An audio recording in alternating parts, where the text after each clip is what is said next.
Assalamualaikum warahmatullahi wabarakatuh. Salam tumbuh bersama Rumah Hijau Indonesia. Nah, ini video kita yang pertama, video sharing kita yang pertama ya.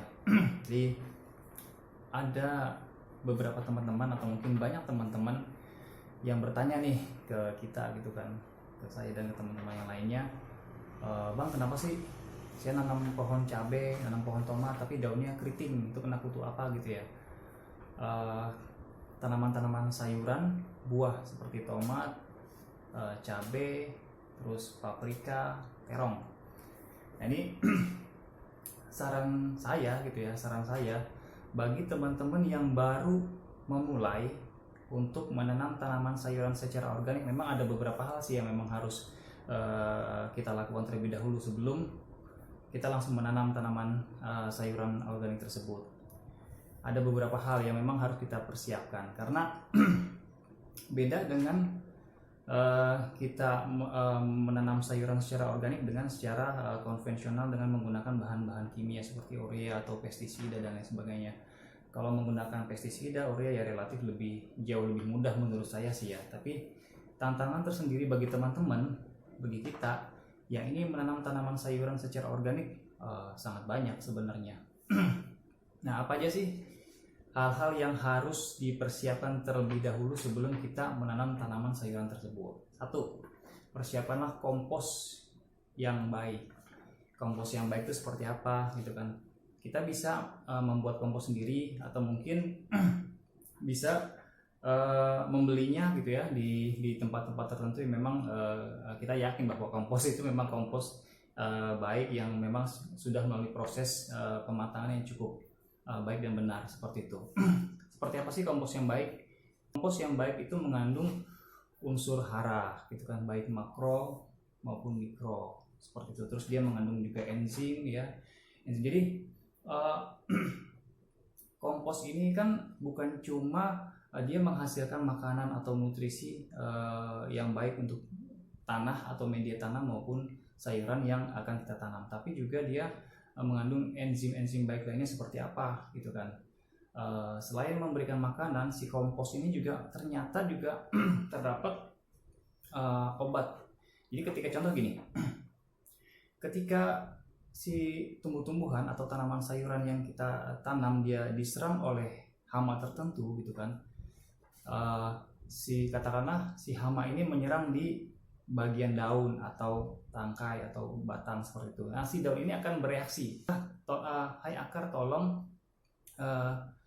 berikan aku obat gitu kan. Nah, si akarnya akan bereaksi, terus dia akan meminta kepada si mikroorganisme yang ada di kompos tersebut. Hai mikro gitu kan, tolong dong buatin obat nih untuk untuk bagian daun yang sedang terserang hama ya. Jadi mereka berkolaborasi, mereka bekerja sama seperti itu kan. Jadi mereka membentuk sebuah sistem alami tersendiri yang memang sudah Tuhan ciptakan. Sama halnya seperti kita sebagai manusia gitu kan. Manusia juga memiliki imun tubuh gitu kan. Jadi ya, sistem kekebalan tubuh atau sistem pertahanan diri itu pun selain dimiliki oleh manusia, itu juga dimiliki oleh tumbuh-tumbuhan seperti itu kan. Itu. Jadi biarkanlah alam yang bekerja, kita tinggal menciptakan itu. Terus apalagi nih yang harus dipersiapkan, yakni tanaman pendamping. Apa itu tanaman pendamping? Tanaman pendamping itu seperti tanaman toga ya, atau tanaman obat-obatan atau apotek hidup seperti lengkuas, jahe, serai, terus apalagi kunyit, terus ya banyak lah ya tanaman-tanaman obat yang banyak beredar di pasaran, tinggal kita beli terus kita tanam seperti itu. Terus apalagi yang lain laos gitu kan, atau mungkin lavender ya kalau memang ada seperti itu. Jadi mereka ini mengeluarkan zat tertentu, kabarnya mengeluarkan zat tertentu atau aroma tertentu yang si hama itu nggak suka gitu. Yang hama itu nggak suka. Jadi kita tanam tanaman pendamping ini di sela-sela atau di sekitaran tanaman sayuran yang hendak kita tanam. Yang ketiga adalah tanaman bunga, gitu kan. Tanaman bunga seperti sunflower atau bunga matahari, terus kenikir, tagete ya, apapun lah bunga-bunga yang memiliki penampilan atau tampilan yang menarik gitu kan, yang warna menarik, cerah, biasanya kuning, orange seperti itu kan. Tanamlah tanaman bunga seperti itu. Karena apa? ketika kita menanam tanaman bunga, datang tuh predator gitu kan, hama-hama predator seperti itu. Hama-hama predator adalah hama-hama yang baik gitu kan, mereka yang akan memakan hama-hama yang atau kutu-kutu yang akan menyerang di tanaman sayuran kita seperti itu. Jadi ketika si hama sayuran datang gitu kan, dia tertarik dengan warna atau mungkin dengan bau khas aroma bunga sehingga mereka datang. Dia nggak tahu tuh gitu kan, ketika dia nempel atau hinggap di bunga tersebut, tiba-tiba ada hama predator itu dimakan sama hama predator seperti itu. Jadi sistemnya adalah kita tidak mematikan hama-hama sayuran yang menyerang yang menyerang tanaman sayuran kita, tetapi kita berusaha untuk meminimalisir dampak yang terjadi gitu kan dari serangan hama tersebut. Itu yang ketiga.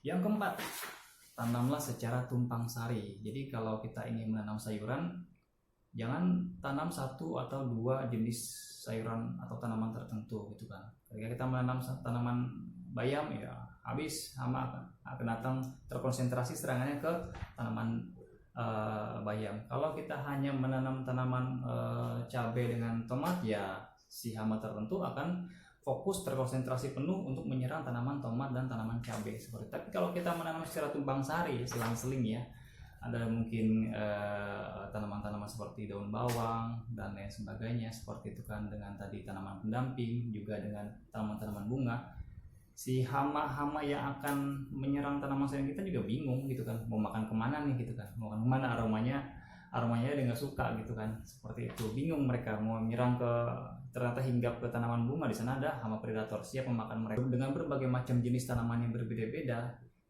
Dengan begitu kita membentuk satu ekosistem gitu kan, yang akan memenuhi kebutuhan hidupnya sendiri.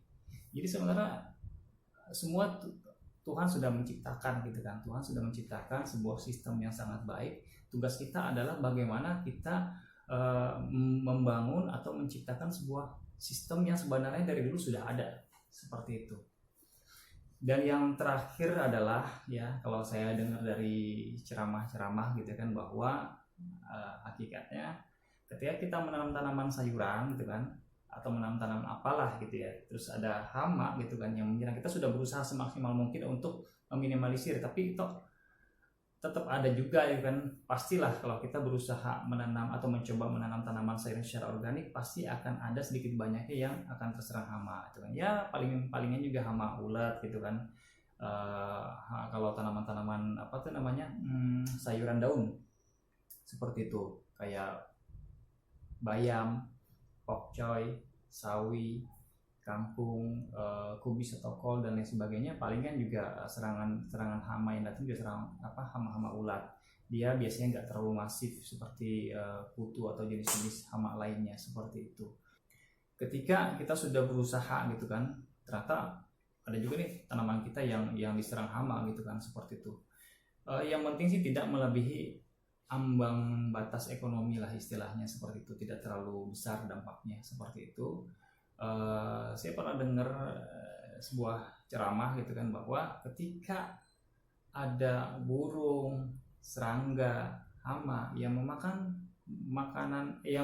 tanaman kita gitu kan, mau kita ikhlas kek, mau kita enggak ikhlas kek gitu kan, itu sudah dicatat sebagai amalan sedekah buat kita, karena kita sudah memberi makan makhluk Tuhan seperti itu yang sudah Tuhan ciptakan. Nah, rezekinya kan memang semuanya sudah ditetapkan, ya kita ikhlasan aja gitu kan, seperti itu. Jadi berbagi gitu kan kepada serangga, mungkin juga kepada ulat gitu kan, selama tidak melebihi ambang batas ekonomi, ya kita ikhlaskan. Itu akan menjadi ladang amal atau ladang sedekah buat kita gitu kan, kepada mereka seperti itu. Toh kita juga membutuhkan mereka, ya mereka juga membutuhkan kita. Jadi simbiosis mutualisme aja seperti itu.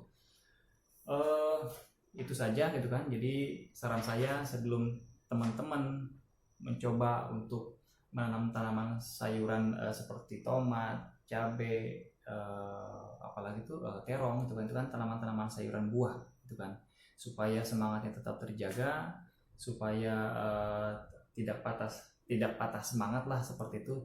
Usahakan tanamlah tanaman yang lain dulu, seperti tanaman bunga, tanaman pendamping seperti itu. Terus siapkan komposnya, terus juga tanamlah dengan secara tumpang sari seperti itu. Barulah kita mencoba menanam tanaman sayuran daun dulu.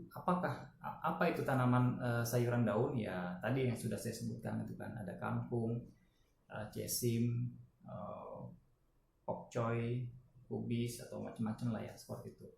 Itu saja mungkin sedikit sharing dari saya gitu kan, mudah-mudahan bermanfaat.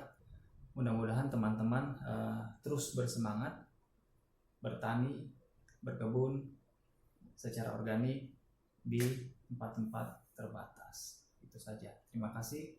Salam tumbuh bersama Rumah Hijau Indonesia. Wassalamualaikum warahmatullahi wabarakatuh.